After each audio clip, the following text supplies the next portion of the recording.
Students, आज हम class 9th के ग्रामर के टॉपिक अनुच्छेद लेखन की रिवीजन करने जा रहे हैं। अनुच्छेद लेखन क्या है? इसे पैराग्राफ भी कहा जाता है।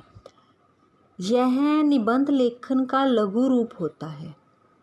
जब हम निबंध लिखते हैं, लेख लिखते हैं, तो उसमें हम किसी विषय के ऊपर जब लिखा जाता है तो उसके हर पहलू पर लिखा जाता है, विस्तार पूर्वक लिखा जाता है।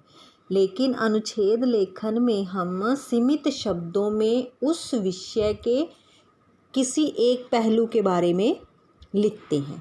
सबसे पहले हमें क्या है, एक टॉपिक दिया जाता है, उसके लिए कुछ हिंट दिए जाते हैं। जैसे यहाँ संकेत बिंदु दिए हुए हैं, उन्हीं को ध्यान में रखकर हमें अनुच्छेद लिखना होता है।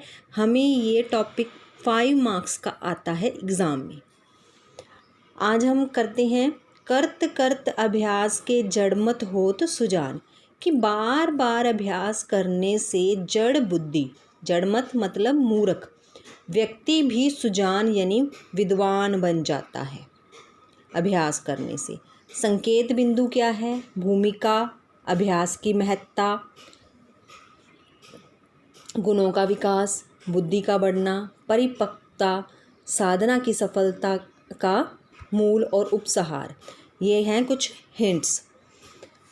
विषय है निरंतर अभ्यास से मूर्ख मनुष्य भी मेधावी बन जाता है, कि निरंतर अभ्यास करने से मूर्ख व्यक्ति भी होशियार बन जाता है, निपुण बन जाता है। जिस प्रकार रस्सी के निरंतर आने जाने से शिला पर निशान पड़ जाते हैं, उसी प्रकार अभ्यास से मनुष्य जड़मति से सुजान हो जाता है। जिस प्रकार एक पत्थर पर अगर एक रस्सी को रगड़ा जाता है तो उससे भी शिला मतलब पत्थर पर निशान पड़ जाते हैं, उसी प्रकार यदि हम बार बार अभ्यास करते हैं तो हम भी विद्वान बन जाते हैं। यह ठीक है कि गधे को पीट पीट कर घोड़ा तो नहीं बनाया जा सकता, किंतु निरंतर अभ्यास और प्रयत्न से अनेकानेक गुणों का विकास किया जा सकता है।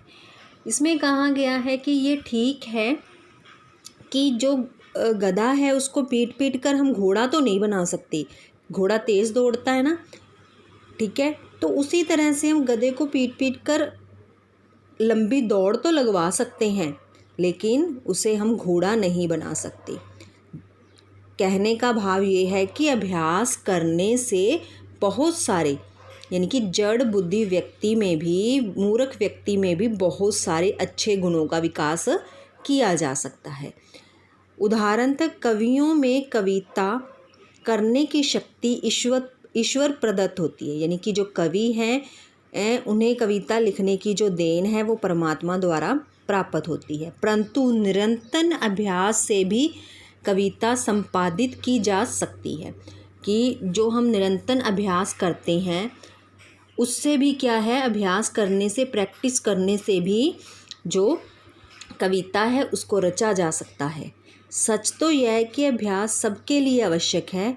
कोई भी कलाकार बिना अभ्यास के सफलता की चरम सीमा को नहीं छू सकता, कि कोई भी कलाकार है अगर वो अभ्यास करता है तो ही अपने कार्य में सफलता प्राप्त करता है, ऊंचाइयों को प्राप्त करता है। परिपक्वता अभ्यास से ही आती है, यानी कि अपने काम में जो निपुणता है वो किससे आती है? प्रैक्टिस से आती है, अभ्यास से। जब हम किसी भी काम को सीखना चाहते हैं तो उसके लिए अभ्यास अनिवार्य है। एक अच्छा खिलाड़ी बनने के लिए नित्य प्रति खेलने का अभ्यास आवश्यक है। अगर हम कोई काम सीखना चाहते हैं तो उसके लिए बार बार उस काम की प्रैक्टिस करना अनिवार्य है। अगर हम, उदाहरण दिया गया है कि अगर हम खिलाड़ी बनना चाहते हैं तो इसके लिए हमें हर रोज़ खेलने का अभ्यास करना होगा। तो एक अच्छा संगीतकार बनने के लिए निरंतर स्वर साधना का अभ्यास अपेक्षित है। अगर अच्छा संगीतकार बनना है, स्वरों का ज्ञान और अच्छी प्रैक्टिस अनिवार्य है। आशा है कि आपको ये समझ आ गया होगा। दोहराई वर्कशीट है जिसमें कि 2 टॉपिक दिए गए हैं। नदी किनारे एक शाम, संकेत बिंदु है भूमिका, नदी पर जाना, नदी का दृश्य, प्राकृतिक सौंदर्य और उपसंहार। दूसरा टॉपिक है वृक्षारोपण। संकेत बिंदु है वृक्षारोपण का अर्थ क्या है, वृक्षारोपण क्यों करना चाहिए, यानी कि वृक्ष क्यों लगाने चाहिए, हमारा दायित्व क्या है, इनके लिए हमारा उत्तरदायित्व क्या है। तो ये 2 टॉपिक हैं जिसे आपने फेयर नोटबुक पर लिखना है और इसे याद भी करना है। धन्यवाद।